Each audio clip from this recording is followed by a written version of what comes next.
하나님 말씀 로마서 3장 31절 보겠습니다.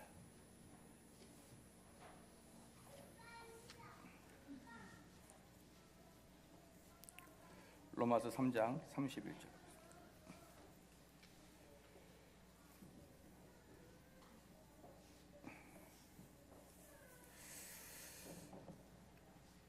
로마서 3장 31절 말씀입니다. 봉독해 올리겠습니다. 그런즉 우리가 믿음으로 말미암아 율법을 폐하느뇨 그럴 수 없느니라. 도리어 율법을 굳게 세우느니라. 아멘. 웨스트민 신앙고백서 19장 보겠습니다.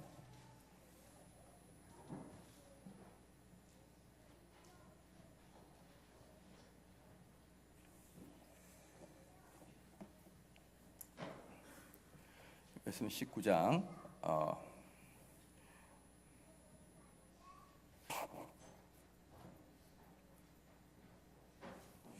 6절 7절 하겠습니다. 6절 7절 웨스트민 19장 6절 7절 하겠습니다.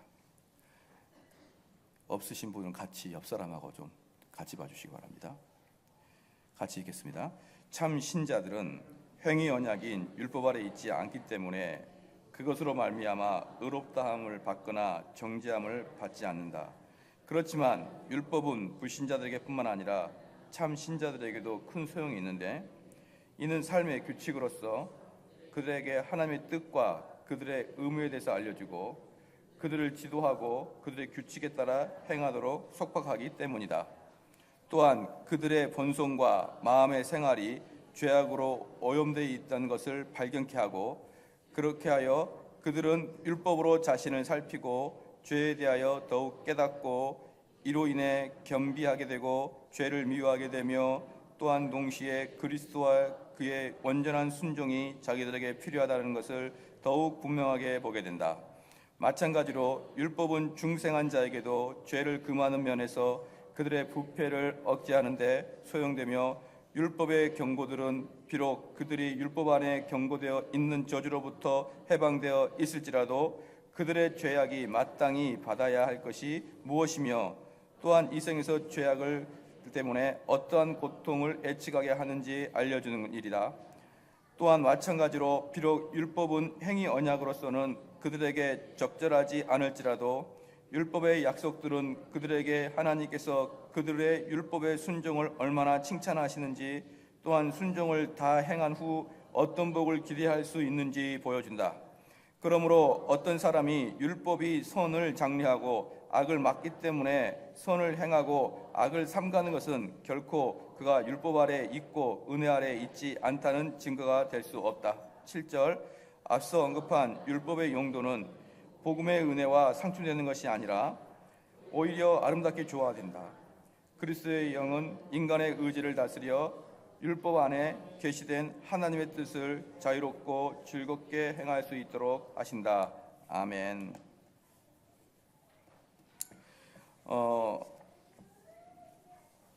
이 신앙이라는 게 참 두렵다는 생각을 많이 합니다. 뭐냐 그러면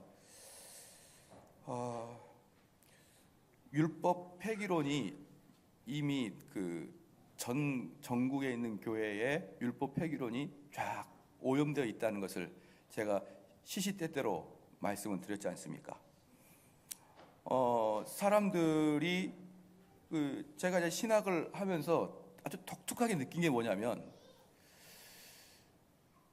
개혁주의자들은 율법을 대단히 많이 이야기를 해요. 율법을 대단히 많이 이야기한 반면에 한국 교회는 복음을 대단히 많이 이야기합니다. 율법을 많이 이야기하고 복음을 많이 하기 때문에 많은 사람들은 야, 은혜 시대에 무슨 율법이냐, 율법은 예수님이 오신 이후에 끝났다 라고 그냥 소리 높여 외치는 거예요. 자, 그렇게 되는 이유는 궁극적으로 신앙 고백서를 통한 신앙을 기초적으로 다져지지 않고 그냥 요 근래에 흐르는 흐름에 따라서 성경을 보고 있기 때문에 그러는 것입니다. 실제로 성경을 보면 많이 그래요. 율법의 저주 아래 있다 이렇게 표현하니까, 그거 봐라, 율법 아래 있으면 저주 아래 있지 않느냐라고 이야기하면서 율법은 폐기됐다, 이제 예수님이 오신 다음에는 복음의 시대라라고 이야기를 하는 거예요. 여러분, 그게 바로 한국교회가 타락하는 또 다른 원인 중에 하나인 겁니다. 바로 이러한 것들을 율법 폐기론자라고 이야기해요. 율법 폐기론자. 오늘 한번 봐볼까요? 6절에 웨스민 신앙고에서 19장 6절에 참 신자들은 행위의 언약인 율법 아래에 있지 않기 때문에 그것으로 말미암아 의롭다함을 받거나 정죄함을 받지 않는 거예요. 우리는 율법 아래에 있지 않아요. 우리는 율법 아래에 있지 않고 우리는 예수 그리스도의 안에 있는 거예요. 우리는 성령 안에 있지 율법 아래에 있지 않습니다. 그렇기 때문에 우리는 율법이 우리 주인이 아닌 거예요. 우리 주인이 아니기 때문에 그 율법이 우리를 정죄하거나 우리를 칭찬할 수가 없는 것입니다. 그 말씀이 바로 이거예요. 율법 아래 정죄받지 않는다. 이 말은 우리가 율법을 지킴으로 율법이 우리를 칭찬하거나 율법을 지키지 않기 때문에 율법이 우리를 책망하거나 그러지 않는다는 것이죠. 왜? 우린 율법에 속한 사람이 아니니까. 우리의 주인은 그리스도니까, 우리의 주인은 복음이기 때문에 율법이 나에게 칭찬하거나 책망할 수가 없다는 뜻이 바로 6절의 첫 부분의 말씀입니다. 참 신자들은 행위 언약인 율법 아래 있지 않기 때문에, 행위의 언약에 율법 아래 있지 않기 때문에 이 말씀을 어떻게 보통 이야기한다고요? 우린 율법 필요 없어. 이제 우리하고한테 율법이란 이야기 하지 마. 율법은 이미 끝난 거야. 구약시대 끝난 거지 라고 이야기해버리는 거예요. 그러나 그것은 잘못 해석한 것입니다. 좀만 더 해석하면 이게 무슨 뜻인 줄 알아요? 참 신자들은 행위 언약인 율법 아래에 있지 않기 때문에 그것으로 말미암아 의롭다함을 받거나 정죄를 받지 않는다. 즉 우리가 율법 아래에 있지 않다는 것은 무슨 뜻이냐? 율법이 나에게 정죄하거나 율법이 나에게 칭찬하지 않는다. 그런 뜻이에요. 우리가 율법 아래에 있지 않으니까 율법을 지키지 않는다. 그런 게 아니고 율법이 나를 칭찬하거나 정죄하지 않는다. 그 뜻입니다. 그러면 이건 무슨 말이냐? 너무나 많이 들었을 거예요. 여러분 율법을 지켜도 천국 가지 못하고 율법을 지키지 않아도 지옥 가지 못한다. 그 뜻인 거예요. 그러나 그 전에 율법주의는 어떻게 얘기했습니까? 율법을 열심히 지키면 천국 갈 것이고 율법을 열심히 지키면 복 받을 것이고 율법을 열심히 지키면 은혜 받을 것이다. 그 전에는 그렇게 얘기했지만 이제 바울 사도 이후는 뭐라고 합니까? 그러한 것을 지킨다고 해서 너희들이 천국이나 지옥 가는 거 아니다. 그들이 율법이 너에게 칭찬하거나 책망하지 않는다. 그렇지만 율법은 불신자들에게 뿐만 아니라 참 신자들에게 소용이 있는데 그럼에도 불구하고 뭐라고 합니까? 율법은 참된 신자에게도 율법이 필요하단 말입니다. 거기다가 밑줄을 좀 그어 놓으십시오. 왜냐하면 한국교회는 보편적으로 율법이 필요 없다고 이야기하니까. 보편적으로 한국교회는 율법이 아니라 복음이 필요하다고 얘기하니까. 그러나 여긴 분명히 율법이 아주 필요하다라고 생각하는 것입니다. 자, 율법은 불신자뿐만 아니라 참 신자들에게 큰 소용이 되는데 이는 삶의 규칙으로서 그들에게 하나님의 뜻과 그들의 의무에 대해서 알려주고 첫 번째 율법의 의무는 뭐냐? 하나님의 뜻과 우리 성도의 의무를 알려주는 것입니다. 자, 여기 잘 보세요. 잘 보셔야 됩니다. 제가 이제 몇 번의 여러 가지 이제 예배 후에 2부 행사로 여러 가지를 해본 결과 무슨 가족 찬양대회 이런 걸 해본 결과 예배를 간단하게 드리고 하자다 보니까 너무 잦아요. 너무 잦아. 그래서 길지는 않지만 짧게 할 겁니다. 오늘도 짧게 할 건데 그러나 정식으로 할 거예요. 그렇기 때문에 이따가 위해서 지금 졸거나 다른 생각하거나 그러지 마시고 예배만큼은 그냥 집중을 하셔야 됩니다. 그리고 이후에 있는 일을 잊어버리고 예배에 참석하시고 분명히 노래를 불러야 되는데 저 사람이 왜 저렇게 길게 할까? 그런 생각하지 마시고 그런 건 전혀 생각하지 마시고 그냥 예배에 집중하셔야 되는 거예요. 그래서 이 시간 이후에 칸탄타를 위해서 지금 체력을 비취하기 위해서 넋을 놓거나 그러면 안 된다 이 말이에요. 그렇죠? 중요한 것은 예배인 것입니다.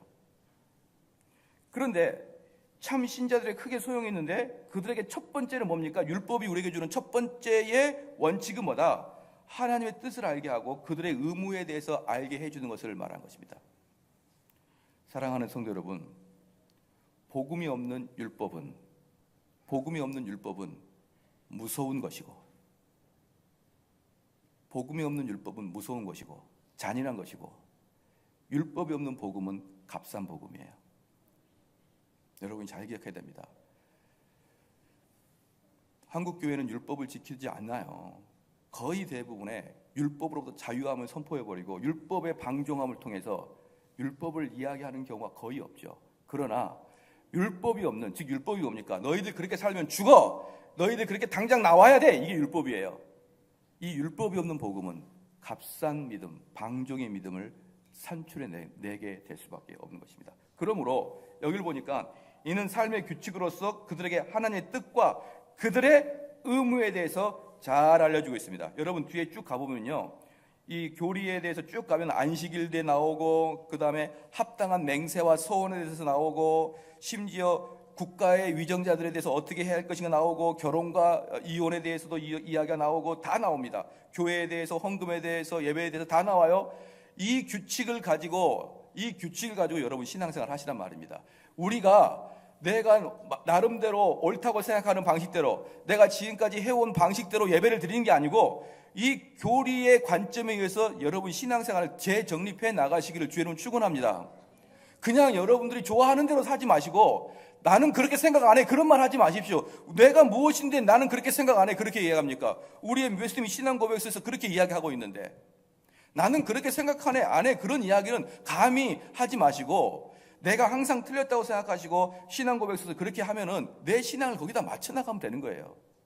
근데 그 중에 하나가 뭡니까? 율법은 폐기된 게 아니라 율법은 성도들에게도 매우 유익한데, 그것은 뭐냐? 하나님의 뜻과 우리 성도의 의무에 대해서 아주 잘 알려주고 있는 것이 교리다, 이렇게 이야기한 것이죠.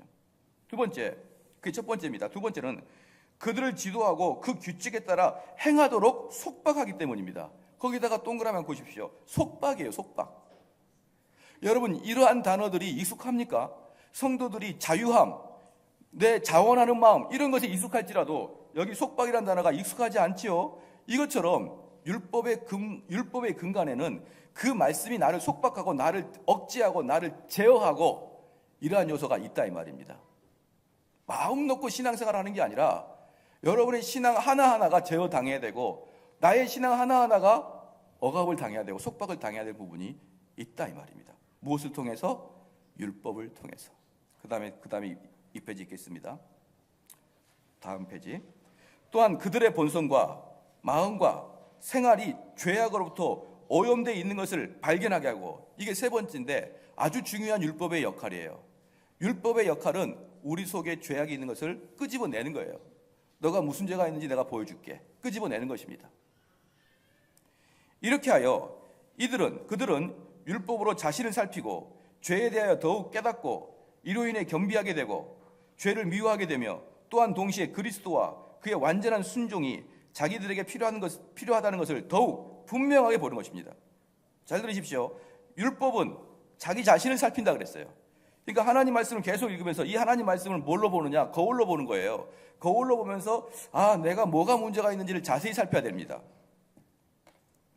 죄에 대해서 더욱 깨닫고, 그러면은 율법을 보면 볼수록 죄에 대해서 더욱 깨달아야 되는데, 하나님은 여러분 죄를 다 용서해 줍니다. 그럼 어떻게 돼버리겠습니까? 죄를 짓든 말든 별 상관없는 거죠. 아니, 하나님이 다 용서해 주는데 죄를 짓지 말아야 되는 이유가 무엇입니까 도대체? 하나님께서 용서를 해 주시는데 죄를 금지해야 될 이유가 무엇이냐고요? 마음 놓고 죄를 짓는 것이죠. 그게 바로 율법이 없는 복음은 값싼 복음이 나온다라는 뜻이에요. 그래서 하나님께서 우리 죄를 다 용서해 주신다는 걸 강조하면 할수록 교인들은 타락하게 되어 있습니다. 그래서 율법이 죄악으로 오염되지 않게 발견해 주시고, 자기의 그 율법은 자기들을 살피게 하고 죄에 대하여 더욱 깨닫게 하고, 이로 인해 시작 겸비하게 한다는, 겸비하게. 야, 나는 참, 겸비가 뭡니까? 겸손. 나는 참 별 볼 일 없는 존재구나. 내가 별 볼 일 없는 존재구나. 이걸 깨닫게 해주는 게 율법의 역할이다. 죄를 미워하게 되는 거예요. 이놈의 죄가 나를 얼마나 괴롭게 했는지, 내가 이 죄가 나를 얼마나 유혹했는지, 나를 얼마나 속였든지, 그 죄를 덜컹 쥐고 보니까 하나님과 내 관계가 딱 가로막아져 버립니다. 그러면 참된 성도라 그러면 어때요? 그 하나님이 나에게 가로막힌 것을 보고 애타게 아버지여 어디 있나이까라고 외치는, 내가 찾아도 아버지가 보이지 않냐는, 내가 죄를 흠뻑 졌을 때는 내가 기도해도 아버지와 기도하고 있지 않는 느낌, 죄를 짓고 난 다음에 찬송을 부르도 가식적인 느낌, 죄를 짓고 난 다음에 설교를 들어도 내가 벌을 받는 느낌, 이런 느낌으로 여러분 계속 있기 때문에 은혜가 없는 거예요. 죄를 지면. 그렇기 때문에 내가 죄를 한번 짓고 그 죄 때문에 내가 하나님과 막힌 담이 쌓여있는 것을 경험한 사람들은 이 죄가 얼마나 나를 핍박하고 핍절하게 했는지를 깨닫고, 그 죄, 아이고 내가 이 죄 안 짓는다, 이제 안 지어. 예를 들어서 우리 성도들 중에 가끔 알레르기 있는 사람이 어떤 음식에 알레르기가 없는 줄 알고 먹었다가 담뿍 먹었다가 그냥 한번 된통 당하면은 여러분 절대로 음식 못 먹습니다.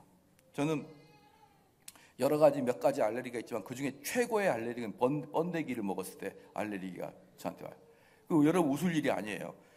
이게 그 갑각류 이렇게 바삭바삭한 것을 먹으면 거의 다 저는 걸려요. 꽃게, 그 다음에 왕새우. 하지만 걱정하지 마시고 요즘은 약을 먹고 먹으니까 걱정이 안 되는데 그런 것에 오염이 있는데 그 중에 번데기가 최고 심합니다. 번데기가 최고 심해요. 한 번은 여행지 갔다가 번데기가 연기가 푹 나는데 나랑 같이 둘이 갔는데 한 명이 둘 다 순간적으로 으악 소리를 질렀어요.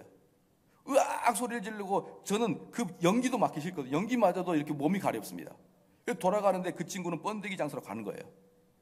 왜? 이 사람은 번데기를 너무 좋아하고 그러니까 번데기를 만나서 너무 환장하고 너무 좋아서 환호성을 지르고 저는 피해가는 것입니다. 여러분 한번 그렇게 된통 당하면요 냄새도 맡기 싫어요. 냄새도 맡기 싫습니다. 그러므로 여러분이 율법을 통해서 죄가 얼마나 나쁜 걸 깨닫고 그 죄 때문에 여러분이 된통 당해봐야 그 죄가 얼마나 징그러운지를 깨닫고 그 죄 근방에도 안 가게 되는 것이에요. 근데 내가 죄를 지을 때 그 죄 때문에 내가 된통 당했을 때 왜 내가 죄 때문에 된통 당했느냐를 깨달으려면 그 전에 하나님 율법을 충분히 알고 있어야 되는 거예요. 그래야 이게 하나님 율법을 통한 나에게 죄가 오는 것이 벌이 오는 것이구나 라는 걸 깨닫는 것입니다. 할렐루야. 만약에 하나님 말씀과 율법을 모르는 사람이 벌을 받으면 어떻게 될까요? 재수가 없었구나 이렇게 얘기했겠죠. 야, 나 그때 참 이걸 안 했으면 되는데 아주 재수가 없었구나. 나 다음부터는 좀 더 조심해야겠다 이렇게 생각하지만 율법으로 가득 찬 사람들은 벌이 당장 오게 되면 이건 하나님이 나에게 준 벌이다 라고 생각하고 그 앞에 무릎을 꿇게 되는 것입니다. 그게 바로 율법의 역할인 거예요. 또한 동시에 그리스도와 그의 완전한 순종이 자기들에게 필요하다는 것을 더욱 분명하게 되는 것입니다. 그러면 율법을 계속 들을수록 어떤 상태가 되느냐? 내가 하나님께 낮아지고 내가 하나님께 헌신하고 헌신할지라도 그 완벽한 율법을 지킬 수 없다는 걸 깨닫고 나는 더욱더 순종하기를 갈망하게 되는 것입니다. 이게 율법의 역할입니다. 마찬가지로 율법은 중생한 자에게도 죄를 금하는 면에서 그들의 부패를 억제하는 데 소용되며 율법의 경고들은 비록 그들이 율법 아래 경고되어 있는 저주로부터 해방되어 있을지라도 그들의 죄악이 마땅히 받아야 하는 것이 무엇이며 또한 이 생에서 죄악들 때문에 어떤 고통을 예측해야 하는지 알려준 것입니다. 즉 율법을 가득 가지고 있어야 나의 언행들이 이 땅에서 어떤 대접을 받아야 되는지를 잘 안다는 것이죠.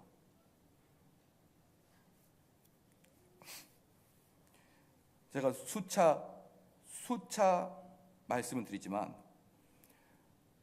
쑥덕거림은 악한 마귀의 가장 중요한 무기거든요. 그런데 제가 저희 교회에서 아마도 한 달에 한 번은 쑥덕거리는 게 얼마나 좋지 않은지를 계속 이야기했을 거예요. 계속 이야기했을 것입니다. 그러니까 우리 교회가 어떤 교회보다 쑥덕거림이 훨씬 적습니다. 저는 그걸 자부해요. 그러나 그 쑥덕거림이 얼마나 큰 죄인지를 제가 이야기 안 한다면 우리 교회라고 별로 다를 거 없습니다. 서로 자리 없으면 야야 걔 봐라 걔 어쩌고 저쩌고 어쩌고. 그래서 쑥덕거림을 당했을 때 쑥덕거림을 하였을 때 그게 하나님 앞에 얼마나 큰 죄라는 걸 깨달을 때 사람들은 그 죄를 범하지 않게 되는 것입니다. 그래서 또한 마찬가지로 비록 율법은 행위 언약으로서는 그들에게 적절하지 않을지라도 행위 언약이 뭡니까? 행위 언약은 밑줄 긋고 이것을 지키면 복을 받고 지키지 않으면 저주를 받을 것이다. 이게 행위 언약이에요. 행위 언약은 지키면은 아담에게 주어진 언약이죠. 아담에게 선악과를 먹게 되면은 영원 죽을 것이고 먹지 않으면 영원히 살 것이다라고 했던 게 행위 언약입니다. 그래서 비록 율법은 행위 언약으로서는 그들에게 적절하지 않을지라도 율법의 약속들은 그들에게 하나님께서 그들의 율법의 순종을 얼마나 칭찬하시는지 또한 순종을 다 행한 후 어떤 복을 기대할 수 있는지를 보여줍니다. 사랑하는 성도 여러분, 여러분 율법을 지키면 어떻게 되느냐? 이 땅에서 행복하고 승승장구하게 살 수 있습니다. 율법을 지키지 않으면 천국 갑니까? 못 갑니까? 시작. 천국 갑니다. 그러나 이 땅에서는 된통당하고 무시당하고 깨지고 슬픔의 눈물을 흘리고 천국 가게 될 것이에요. 그러나 율법을 여러분이 여기서 지키면 사람들로부터 칭송받고 칭찬 듣고 존귀한 자가 되며 그러한 모습으로 천국 가게 될 것입니다. 그러므로 어떤 사람이 율법이 선을 장려하고 악을 막기 때문에 선을 행하고 악을 삼가는 것은 결코 그가 율법 아래에 있고 은혜 아래에 있지 않다는 증거가 될 수 없습니다. 마지막 7절입니다. 앞서 언급한 율법의 용도는 복음의 은혜와 상충되는 것이 아닙니다. 그게 밑줄가 됩니다. 그래서 사람들은 뭣도 모르고 자꾸 그 도전을 합니다. 목사님, 율법의 시대는 끝나고 복음의 시대는 도래했습니다. 근데 여기서 뭐라고 했습니까? 율법과 복음은 상충된 게 아니라 서로 보완되는 것이죠. 율법의 시대는 끝났고 복음의 시대가 온다 이렇게 이야기하면 율법과 복음을 상충되게 이야기하는 것이고, 실질로 성경에서는 율법과 복음을 상충되는 게 아니라 그 역할이 따로 있다는 것입니다. 가장 쉽게 이야기하게 되면 뭡니까?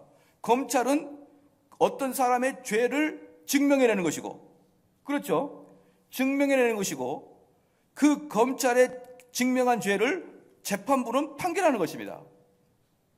그렇기 때문에 재판부와 검찰은 상하 관계가 아니고 상충되는 관계가 아니고, 검찰의 한계는 거기까지, 죄를 밝히는 데까지, 법원은 그 검찰이 만들어 놓은 거 가지고 죄를 판결하는 것, 이렇게 각자의 역할이 따로 있는 것이에요.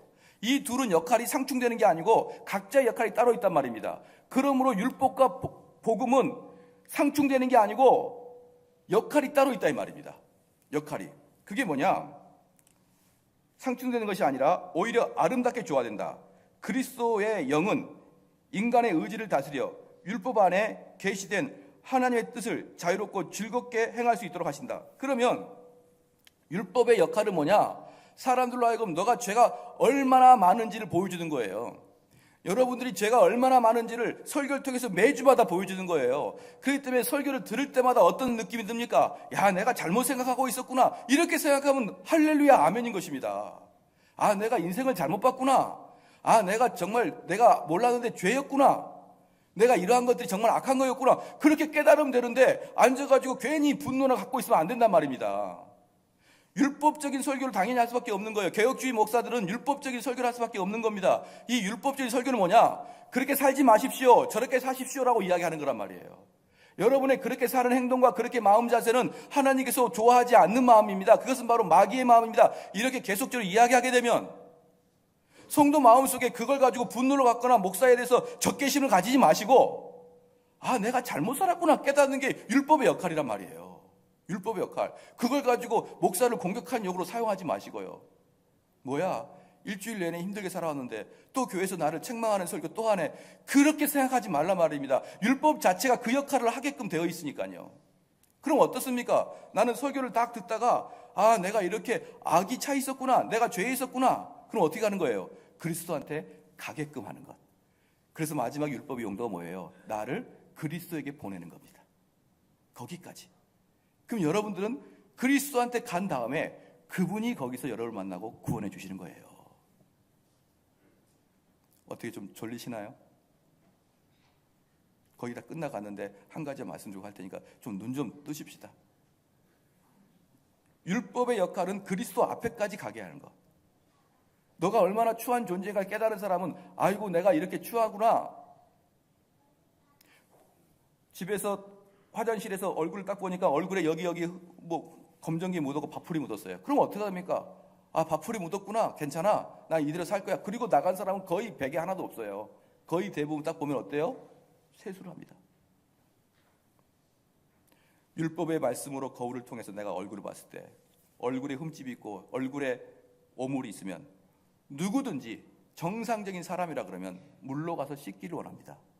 마찬가지로 우리가 성도가 하나님 말씀으로 율법을 통해서 내가 죄인인 걸 깨닫는 자는 정상적인 사람이면 이 죄를 씻으려고 주 앞에 가는 것이라 이 말이에요. 그게 율법의 용도입니다. 할렐루야. 보십시다.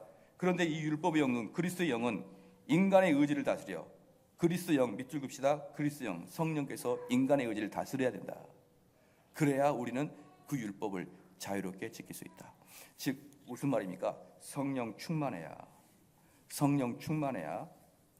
사랑하는 성도 여러분 율법을 지켜낼 수 있습니다. 그럼 성령 충만을 한번 쳐다보겠습니다. 에베소서 5장 18절 봅시다.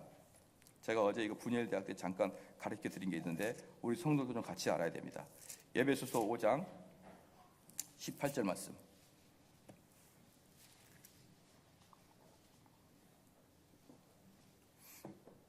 자, 다 찾으십시오. 에베소서 5장 18절 말씀.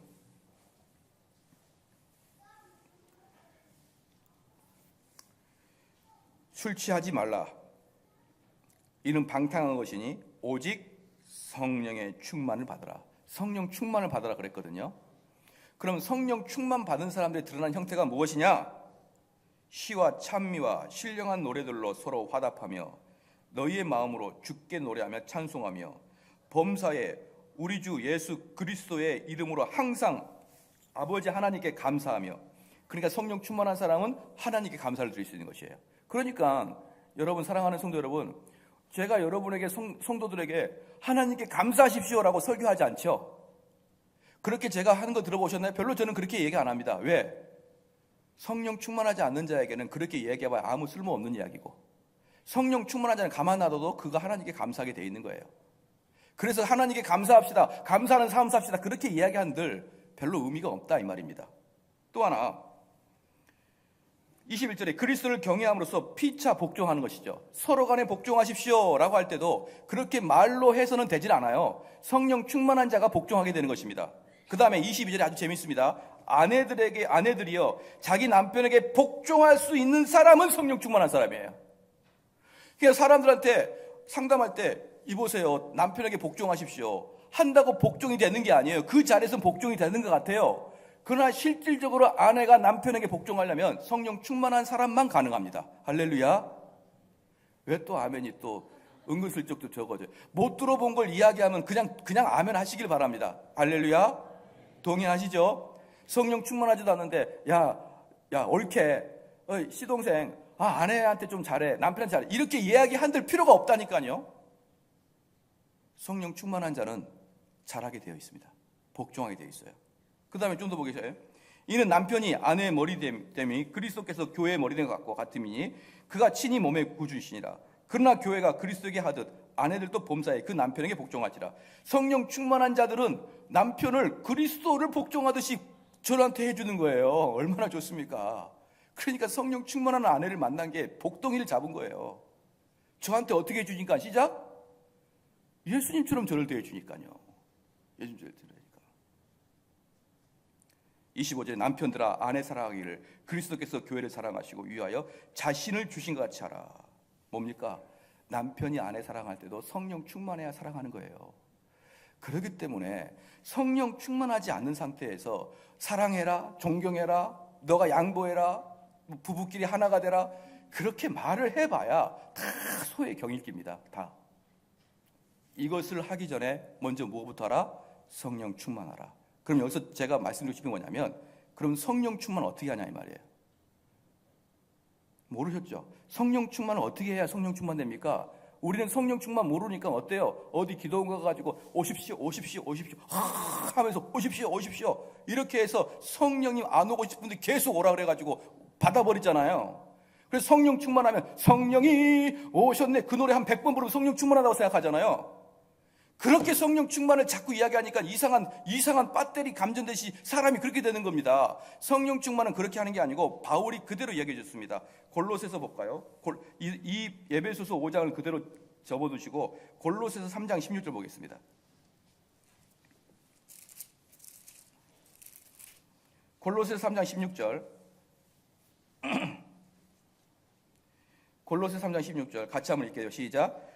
그리스도의 말씀이 너희 속에 풍성히 거하여 모든 지혜로 피차 가르치며 권면하고. 자, 여기서부터 에베소서 말씀과 비슷하다는 걸 느낄 거예요. 천체 한번 또박또박 읽어보시고 에베소서 생각해 보십시오. 시작. 권면하고 시와 찬미와 신령한 노래를 부르며 마음의 감사함으로 하나님을 찬양하고 또 무엇을 하든지 말에나 일에나 다 주 예수의 이름으로 하고 그를 힘입어 하나님 아버지께 감사하라. 18절 아내들아 남편에게 복종하라. 이는 주 안에서 마땅하니라.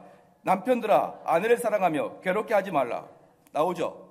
지금 이 골로새서 3장 16절 이하의 말씀과 에베소서 5장 18절 말씀이 같다는 거 아시겠죠? 할렐루야. 그 저자도 바울입니다. 똑같이 썼어요. 그런데 에베소서 5장 18절 만에 성령 충만을 받으라 그 말 대신에 골로새서 3장 16절에 뭘 했습니까? 시작. 말씀에 너희 속에 풍성이 거하게 하라는 거예요. 말씀이. 여러분 어디 오순절 같이 가가지고 어디 또 기도원 가가지고 성령 받았네, 성령 충만하네, 그런 거 하지 마십시오. 성령 충만은 말씀 충만이에요. 말씀 충만. 말씀이 우리 머릿속에 가득 담기면 그 말씀이 율법이 되어 나를 어떻게 하느냐. 야 길동아 너 그렇게 하면 망한다. 그 말씀이 곧바로 생각나는 것입니다. 야 길동아 너 지금 이거 해야 된다. 내가 말씀을 가득 담아 놓으면 그게 나를 충만하게 이끌어 간다는 것이에요. 다른 말로 결론을 맺겠습니다. 사랑하는 성도 여러분, 율법을 지키기 위해서는요, 율법을 기쁨으로 지키기 위해서는 무엇이 있어야 되느냐? 성령 충만한 자가 율법을 지킬 수 있습니다. 그럼 성령 충만한 자는 내 아내를 사랑할 것이고 내 남편을 사랑할 것이고 주변 사람들의 화합이 될 것이고 그럴 것이에요. 그럼 성령 충만하려면 어떻게 됩니까? 시작. 말씀을 충만히 머릿속에 내야 됩니다. 그러므로 결론적으로 여러분 머릿속에 말씀으로 가득 차지 않는 사람들은 절대로 성령 충만한 삶을 살지 못해요. 그들의 부부 생활은 분명히 깨져 있을 것이고 그들의 대인관계는 분명히 어려움이 있을 것이고 그들의 이 땅의 삶은 정말 어려움과 고난 속에 있을 것이에요. 왜? 성령이 없는 삶을 사니까. 여러분 이것을 잘 기억해야 됩니다. 우리는 어떻게 해서 하나가 된다. 야 하나가 되자. 그렇게 해서 하나가 된다. 절대로 생각하지 마십시오. 야 착한 일이라. 그래서 착한 일을 하는 게 아니에요. 다 이 일을 하기 위해서는 그 전에 성령의 충만함을 받아야 된다. 그럴 때 여러분들은 진정한 시와 찬미가 될 것이고 정말 하나님께 감사할 것이고 정말 여러분이 있는 남편을 그리스도를 섬기듯이 남편을 섬길 것이고 그리스도가 교회를 섬기듯이 남편이 아내를 사랑하게 될 것입니다. 오늘도 이 말씀을 가지고 한 주간 동안 성령 충만한 삶 살기를 주여 축원합니다. 기도하겠습니다.